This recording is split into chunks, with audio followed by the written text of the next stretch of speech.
बिस्मिल्लाहिर्रहमानिर्रहीम। नाज़रीन, मैं नईम सिद्दीकी। नाज़रीन, अगर इस वक्त देखा जाए तो आज पाकिस्तान में तमाम जो कारोबार हैं उनको खोलने की इजाज़त दे दी गई है, सिवाय जो शादी हाल्स हैं और जो स्कूल्स हैं उनके अलावा पाकिस्तान की जो इकनॉमिक एक्टिविटीज़ हैं वो शुरू हो गई हैं। अच्छा, बिस्मिल्लाहिर्रहमानिर्रहीम। नाज़रीन, मैं हूं नईम सिद्दीकी। नाज़रीन, अगर इस वक्त देखा जाए तो कोविड के जो असरात हैं उनकी जो इन 5 महीनों में जिस तरह पूरी दुनिया की इकॉनमी जो है वो डिस्टर्ब हुई है, और देखा गया है कि तकरीबन $6 ट्रिलियन की जो इस वक्त पूरी दुनिया में इकनॉमिकली इम्पेक्ट आया है इस कोविड की वजह से। दुनिया की बड़ी बड़ी ऑर्गेनाइजेशन, बड़ी बड़ी कंपनीज जो हैं वो कुछ बैंकरप्ट हो गई हैं, और कुछ के नुकसान इतने ज़्यादा हैं कि ये नहीं कहा जा सकता कि वो कितने अरसे में अपना दोबारा इसको कवर अप करेगी। इसके अलावा अगर देखे थे कि दुनिया की डायनामिक्स जो है वो बिल्कुल चेंज हो गई हैं। एक जो ग्लोबल विलेज का कॉन्सेप्ट था वो उस लिहाज से अब ज़्यादा करीब आता हुआ नज़र आ रहा है कि लोगों ने अपने काम करने की जो तरीक़ाकार हैं वो जो लिविंग स्टाइल और लिविंग स्टैंडर्ड्स दोनों को बहुत चेंज कर दिया है। और अगर आप देखें तो तकरीबन जैसे कि मैंने बताया कि $6 ट्रिलियन से ज़्यादा जो इकॉनमी जो है वो इम्पेक्ट हुई है, लेकिन आने वाले वक्तों में कहा जाता है कि शायद जो पिछले 100 सालों में जो रिसेशन आया था उससे ज़्यादा रिसेशन इसलिए आ सकता है कि इकॉनमी का जो वॉल्यूम है या उसका जो हुजम है वो बहुत बड़ा है। पाकिस्तान में भी आज कारोबार खोलने की इजाज़त दे दी, और तमाम जो बिजनेसेस हैं वो एज़ यूजुअल कोविड-19 से पहले जिस तरह हो रहे थे वही जारी रहेंगे, सिवाय स्कूल्स के और शादी हाल के हुकूमत ने विजिट परमिशन दी। आज प्रेसिडेंट जो इलेक्ट यूनाइटेड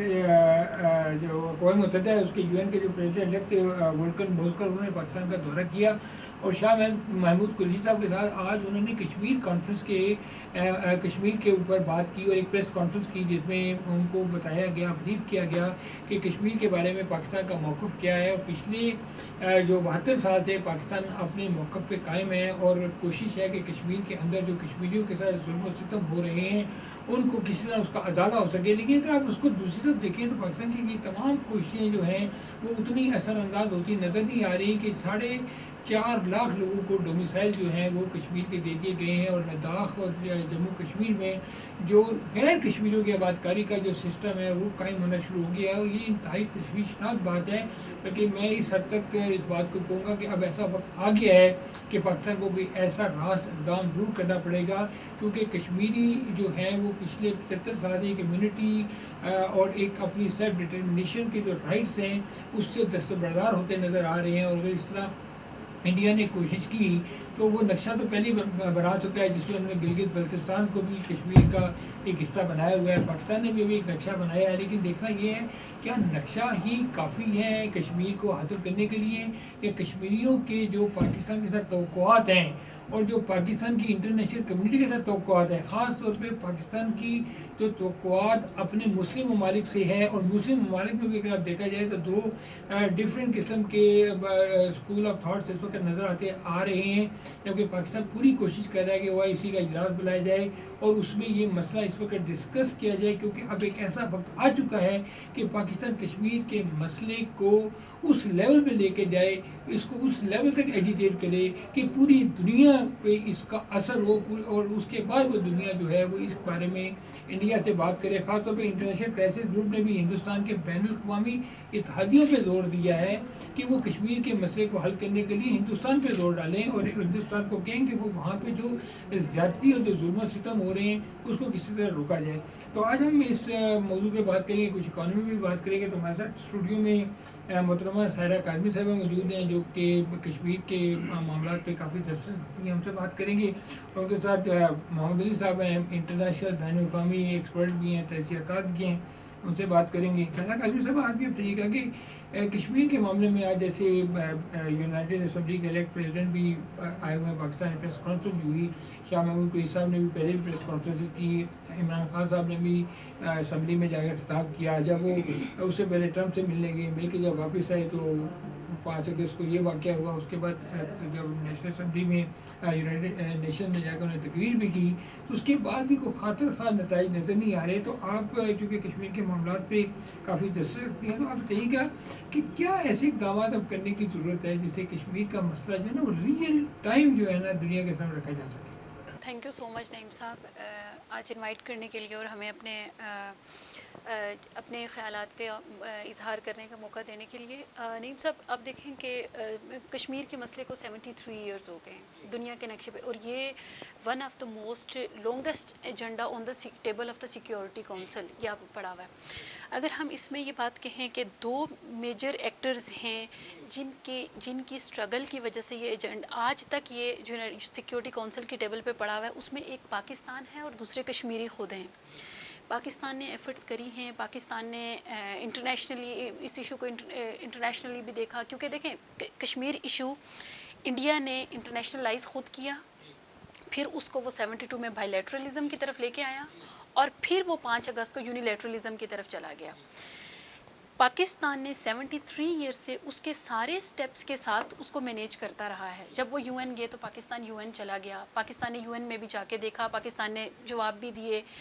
और पाकिस्तान ने इसको कश्मीर इशू को लड़ने की भी कोशिश की जिस हद तक पाकिस्तान कर सकता था। एक और बात हम देखना चाहेंगे, इन सारी चीज़ों को मद्देनज़र रखते हुए हम इमरान साहब भी गए यूनाइटेड नेशंस में, आपको बड़ा अच्छी तरह याद होगा कि भुट्टो साहब की बहुत अच्छी सिक्योरिटी काउंसिल में एक स्पीच थी जब उन्होंने अपना वो मेंबरशिप लेटर फाड़ दिया। उन्होंने कहा if I am not allowed to talk about the Kashmir तो मैं इस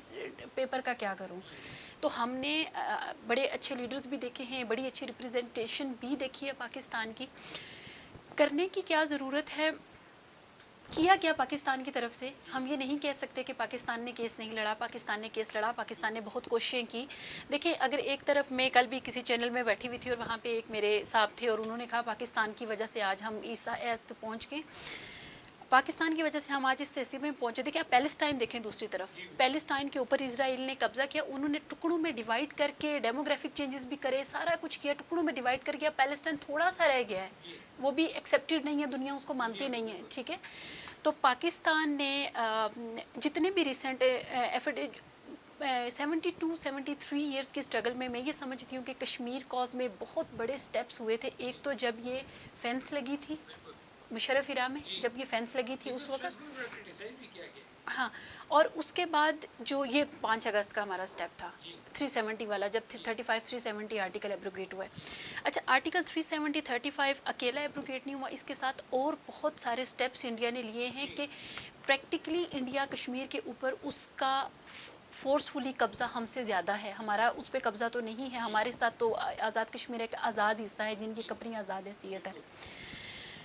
जब डेमोग्राफिक इंजीनियरिंग्स हो रही थी जम्मू एंड कश्मीर के अंदर, तो मेरे ख्याल में उस वक्त बहुत सारे सेमिनार और कॉन्फ्रेंसेस हम लोगों ने इकट्ठे भी अटेंड किए। उस वक्त कुछ करने की ज़रूरत थी प्रैक्टिकली, आप भी थे उसमें, हम लोगों ने बहुत सारे अटेंड करने की करी। उसमें प्रैक्टिकली इससे ज़्यादा करने की ज़रूरत थी। डॉक्टर फैसल साहब थे उस वक्त, करने की ज़रूरत थी, इससे ज़्यादा करने की ज़रूरत थी, लेकिन पाकिस्तान ने काम किया, ठीक है। अब रिसेंटली ये हुआ है कि पाकिस्तान ने एक मैप को इंक्लूड कर लिया, तो आई वेलकम पाकिस्तान दिस, क्योंकि देखें आप एक क्लेम करते हैं टेरिटरी के ऊपर, इफ़ आई क्लेम कि ये अगला प्लॉट मेरा है, तो मेरे अपने प्लॉट के नक्शे में वो प्लॉट का लॉन शामिल नहीं है, तो मैं कहीं जाके, मैं किसी हेड ऑफिस में जाके उसको क्लेम नहीं कर सकती। किसी भी कंट्री का एक पॉलिटिकल मैप होता है जो आपके एडमिनिस्ट्रेटिव यूनिट्स को डिवाइड करता है। अब आपने ओनरशिप कर ली, ये एक बड़ा अच्छा स्टेप है हमारा बहुत अरसे के बाद कि हमने ओनरशिप डिक्लेयर कर दी है, ठीक है। अब अगर पहले कोई हमारा मैप पे क्लिक करता था तो पाकिस्तान का एक एरिया आता था और वहाँ पे डिस्प्यूटेड टेरिटरी आता, अब उसमें जूनागढ़ भी आता है। और अब आपने एक बड़ी इंपॉर्टेंट चीज़ देखी कि अब उसमें जूनागढ़ भी आता है। जूनागढ़ वाज द स्टेट, वो सारे लोग जो पाकिस्तान के इस डिसीजन को अपोज कर रहे हैं, उनको मैं ये बात बताना चाह रही हूँ कि जूनागढ़ वाज द स्टेट कि 1947 में जो 3 रियासतें थी, हैदराबाद, जूनागढ़ और जम्मू एंड कश्मीर, हैदराबाद इंडिपेंडेंट रहना चाहता था, उसमें भी मुस्लिम अक्सरियत हिंदुओं की ज़्यादा थी और राजा उसका मुस्लिम था, सॉरी राजा नहीं, रूलर। जूनागढ़ जो था he wanted to join Pakistan और कुछ अकाउंट्स के मुताबिक उसने पाकिस्तान से अलग कर लिया था, ठीक है, हाँ, और उसको फोर्सफुली उन्होंने उसके ऊपर ऑक्युपाइड किया उसको। और सेम उन्होंने ये चीज़ कि जम्मू एंड कश्मीर के बारे में आबादी का ये कि आबादी के ऊपर आपकी अक्सरियत का डिसीजन हुआ है, पाकिस्तान जम्मू कश्मीर के बारे में वो काबिल कबूल نہیں ہے لیکن جوناگڑھ کے بارے میں قابل قبول ہے. Sorry coming to the question کہ آپ کے اب ہمیں کیا کرنا چاہیے. پاکستان کو اپنے ڈپلومیٹک ایفرٹس تیز کرنے کی ضرورت ہے. پاکستان کام کر رہا ہے. اب آپ نے بڑا دیکھا ہوگا ریسنٹلی جب سے 1 سال ہونے کو آیا پاکستان ڈپلومیٹکلی بھی بڑا ایکٹیو ہوا ہوا ہے. پاکستان اپنا ایک اور بلاک بنانے جا رہا ہے. پاکستان نے بڑے کلیئر کٹ دنیا کے اچھے اپنے لائل اور قریبی دوستوں کو, لائل تو اگر آپ نہ کہیں, آپ یہ کہہ سکتے ہیں کہ قریبی دوستوں کو پاکستان نے ایک میسج دیا کہ اگر آپ ہمارے ساتھ نہیں ہیں تو ہم جا کے اپنا ایک اور بلاک بنا لیں گے اور ہم کشمیر کے لیے کام کریں گے. بالکل, اس بلاک پہ بات کرتے ہیں. محمد صاحب اب یہ بتائیے گا کہ آپ کا اپنے بیان ہے کہ اس وقت ایک نیوکلیر فلیش پوائنٹ تو ہے ہی ہے, لیکن یہ کشمیر جو ہے وہ 3 کے بجائے میں سمجھتا ہوں کہ 4 نیوکلیر اسٹیٹ کے بیچ میں گرا ہوا ہے, جس میں چائنا بھی ہے, انڈیا بھی ہے, پاکستان بھی ہے اور رشیا بھی ہے, کیونکہ وہ بھی ایک بارڈر پہ لگتا ہے. ان سب چیزوں کے باوجود آپ یہ کہتے ہیں کہ it is no more a human right issue, it is more like a war conflict between in this region. آپ کیا سمجھتے ہیں کہ پوری دنیا کو یہ نظر نہیں آ رہا, اور اس قسم کی اکنامک ٹرن ڈاؤن سچویشن میں جب دنیا پوری میں اکانومی ریسیشن کی طرف جا رہی ہے, انڈیا خود اس وقت انتہائی زیادہ اکنامک ریسیشن کا شکار ہے, ہم سے بھی زیادہ اکنامک ریسیشن کا شکار ہے, بے شک اس کی اکانومی ہم سے بہت بڑی ہے. تو کیا ایسے محرکات ہیں انٹرنیشنلی لنک کریں گا آپ اس کو geopolitical situation of Pakistan, China and Pakistan combination and Afghanistan going America going out of Afghanistan. تو اس سینیریو میں آپ کشمیر کے کانفلکٹ کو, اس کے فیوچر کو کیسے دیکھتے ہیں؟ بہت شکریہ صدیقی صاحب, سوال میں نے اس لیے بہت شکریہ صدیقی صاحب, آپ نے موقع دیا. نہیں, میں بہت شکریہ, آپ نے بہت اہم سوال کا اور بہت اہم موضوع پہ آج آپ نے پروگرام کیا اور بہت تفصیلی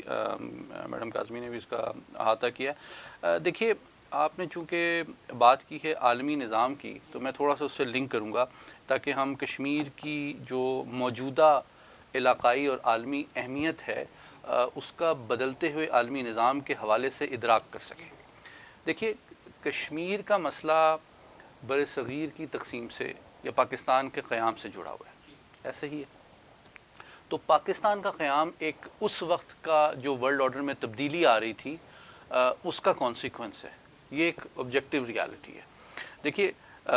جو برٹش امپائر تھی وہ جیسے کولیپس ہوئی اور ویکن ہوئی اور جیسے جیسے ڈی کولونائزیشن کا پروسیس شروع ہوا تو ریاستیں آزاد ہونا شروع ہوئیں. اور مجھے یہ کہنے میں کوئی تعامل نہیں ہے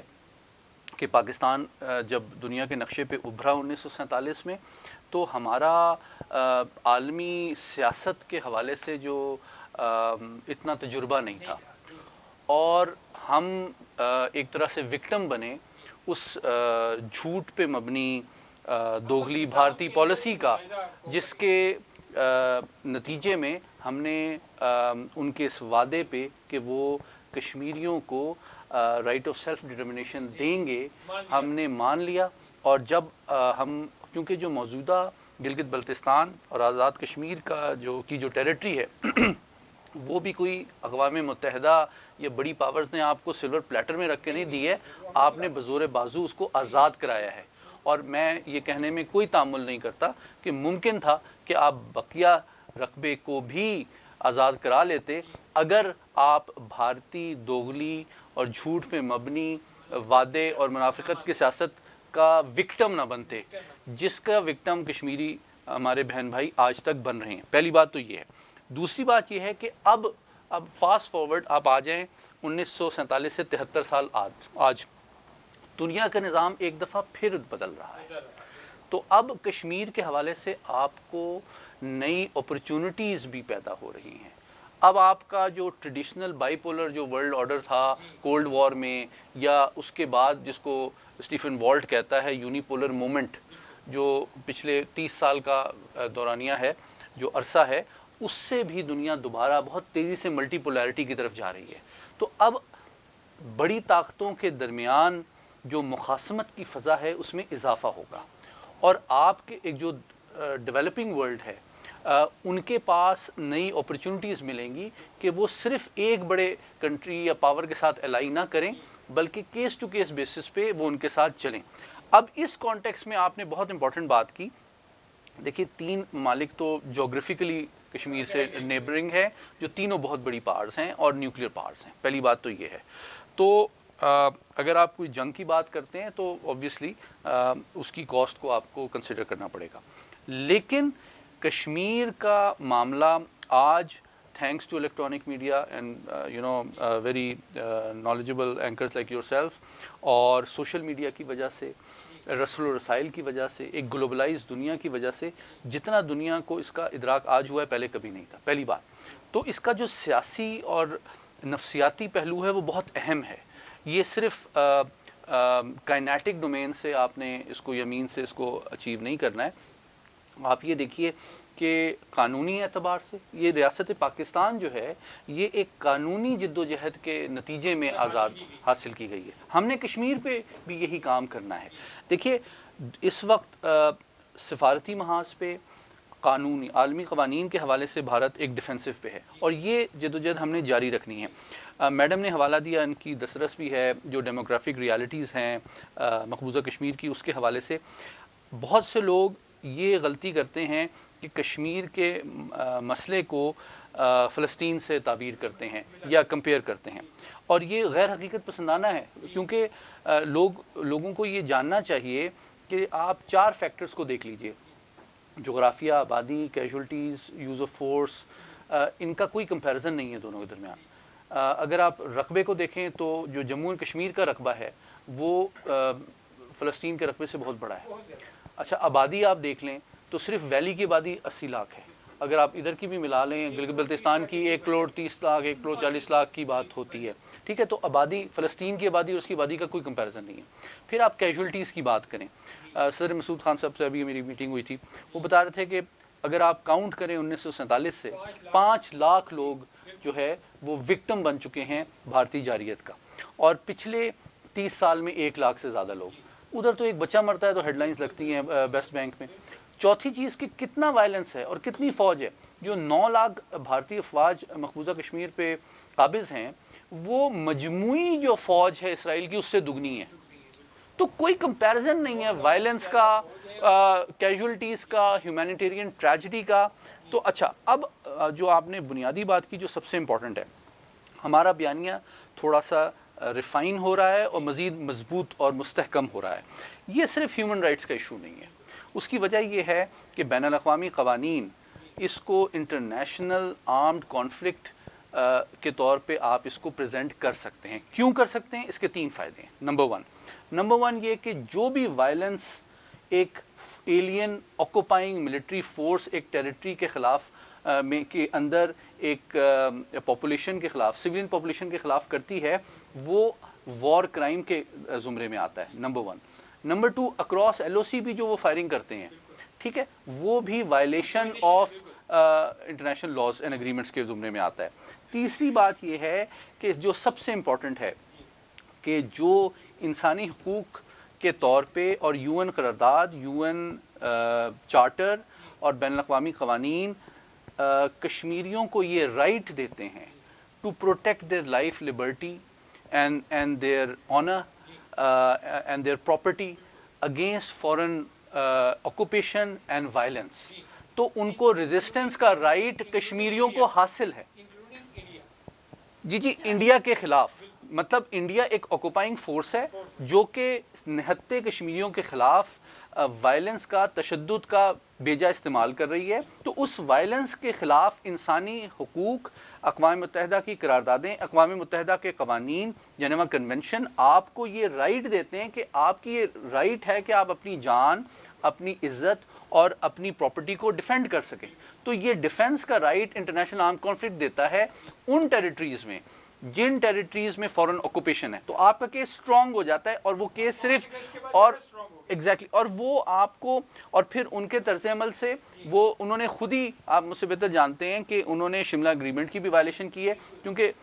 اس میں یہ ضروری ہے کہ آپ اسٹیٹس کو چینج نہ کریں، گراؤنڈ ریالٹی کو چینج نہ کریں۔ تو کوئی قانونی اعتبار سے، آئینی اعتبار سے کوئی بھی ترمیم جو کہ اس کی حیثیت میں چینج لاتی ہے یونیلیٹرلی، ٹھیک ہے، وہ وائلیشن آف شملہ ایکارڈ ہے۔ تو پریکٹیکلی اس وقت کشمیریوں کے پاس یہ ہماری سب سے بڑی سپورٹ یہ ہوگی کہ کشمیری پوری دنیا میں جو رہتے ہیں وہ اچھا آپ کے پاس میرے ایک دوست ہیں ان کے پاس 462 ایسی ایف آئی آرز موجود ہیں جو کہ بھارتی حکام کے خلاف بھارتی عدالتوں اور تھانوں میں درج ہیں اگینسٹ ہیومن رائٹ وائلیشن. آپ ان کو عالمی قوانین کے حوالے سے انٹرنیشنل کرمنل کورٹ میں اٹھا سکتے ہیں. ایک چھوٹا سا بریک لیتے ہیں ناظرین, یہاں ایک چھوٹا سا بریک لیتے ہیں, بریک کے بعد آئیں گے تو دوبارہ گفتگو کو یہی جاری رکھیں گے. Please stay.